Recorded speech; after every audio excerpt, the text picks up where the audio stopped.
কোথায় দাঁড়িয়ে আছি আমরা আপনাদের কাছে জিজ্ঞাসা করছি, আপনাদের কাছে জানতে চাইছি।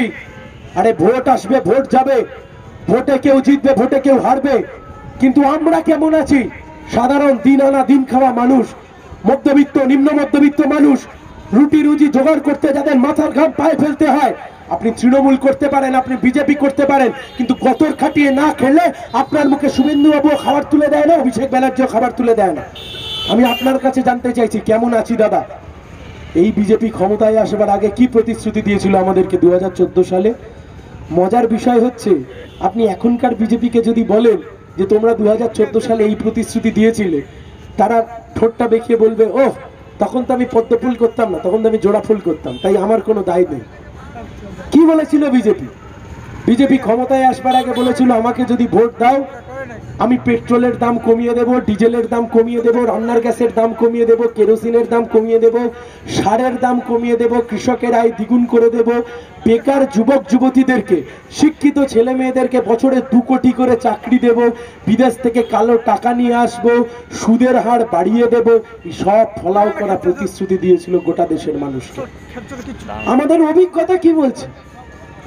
আমি কোনো তৃণমূল, বিজেপি, সিপিএম, আমি কোনো রাজনৈতিক দলের কথা শুনে আপনাদেরকে বলছি আপনাদের ভোট দিতে হবে না। আপনারা আপনাদের অভিজ্ঞতাকে জিজ্ঞাসা করুন যে আমরা কোথায় দাঁড়িয়ে আছি। জিজ্ঞাসা করুন নিজের অভিজ্ঞতাকে, জানতে চান 2014 সালে বিজেপি আসবার সময় পেট্রোলের দাম ছিল সেই সময় 70 টাকা, আজকে পেট্রোলের দাম হয়ে গেল 105 টাকা। 2014 সাল ডিজেলের দাম 65 টাকা, আজকে ডিজেলের দাম হয়ে গেল 91 টাকা। 2014 সাল রান্নার গ্যাসের দাম 350-400 টাকা, আজকে রান্নার গ্যাসের দাম 1050 টাকা। 2014 সাল কৃষককে যে পরিমাণ সার যত টাকায় কিনতে হতো, আজকে তার চাইতে বেশি টাকা দিয়ে আজকে সার কিনতে হচ্ছে। কৃষকের আয় দ্বিগুণ হলো না।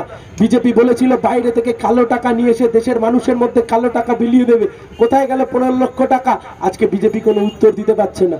বলেছিল শিক্ষিত ছেলে মেয়েদেরকে বছরে 2 কোটি চাকরি দেবে। আমি আপনাদের কাছে অনুরোধ করছি, একদিকে বিজেপি ক্ষমতায় আসবার আগে বলল যদি বিজেপি ক্ষমতায় আসে তাহলে শিক্ষিত ছেলে মেয়েদেরকে বছরে 2 কোটি চাকরি দেবে। বছরে 2 কোটি চাকরি মানে 10 বছরে 20 কোটি চাকরি হওয়ার কথা। ওর অন্যদিকে আমাদের রাজ্যের তৃণমূল কংগ্রেস ক্ষমতায় আসবার আগে যে দলটা বলল ডবল ডবল চাকরি হবে, আমাদের বাংলার ছেলেমেয়েরা ডবল ডবল চাকরি পাবে।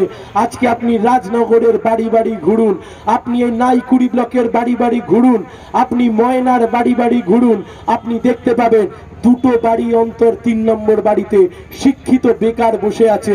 বাবা পড়াশোনা শিখিয়েছে, মা বাবা দুজনে মিলে কষ্ট করে ছোটবেলা থেকে বাচ্চাকে বড় করলো, স্কুলে পাঠালো, কলেজে পাঠালো, কলেজে পাঠিয়ে গ্র্যাজুয়েশন কমপ্লিট করালো, মাস্টার ডিগ্রি করালো, স্কুলে পড়াশোনা করালো, কিন্তু শিক্ষার শেষে চাকরি নেই। কারণ আজকে পশ্চিম বাংলার বুকে শিল্প নেই, কর্মসংস্থান নেই।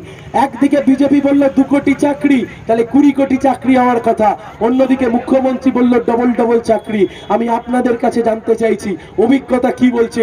চারিপাশটা একবার তাকিয়ে দেখান, চারিপাশটায় তাকিয়ে দেখলে আপনি দেখতে পাবেন আপনার পাড়ায় কত পরিমাণ শিক্ষিত বেকার যুবক যুবতীরা আজকে কষ্টের মধ্যে রয়েছে। কোথায় যাবে আমাদের বাড়ির ছেলে মেয়েরা? আমার বয়স 31 বছর, এই 25 থেকে 40 বছরের ছেলে মেয়েরা আজকে কি নিদারুণ কষ্টের মধ্যে রয়েছে। পড়াশোনা শিখেছে, পড়াশোনা শিখবার পরে একটা কাজ পাচ্ছে না, পড়াশোনা শিখবার পরে একটা চাকরি পাচ্ছে না। তাই আমরা বলছি এই লড়াই আমরা লড়ছি বেকার ছেলে মেয়েদের মুখে হাসি ফোটানোর জন্য। এই লড়াই আমরা লড়ছি বেকার ছেলে মেয়েদের মুখে হাসি ফোটানোর জন্য। একটা কাজ যদি না আমরা বেকার ছেলে মেয়েদের কাছে তুলে দিতে পারি, একটা চাকরি যদি না শিক্ষিত ছেলে মেয়েদের হাতে তুলে দিতে পারি, তাহলে আগামী দিনে পশ্চিমবঙ্গ তথা গোটা দেশ আরো রসাতলে চলিয়ে যাবে।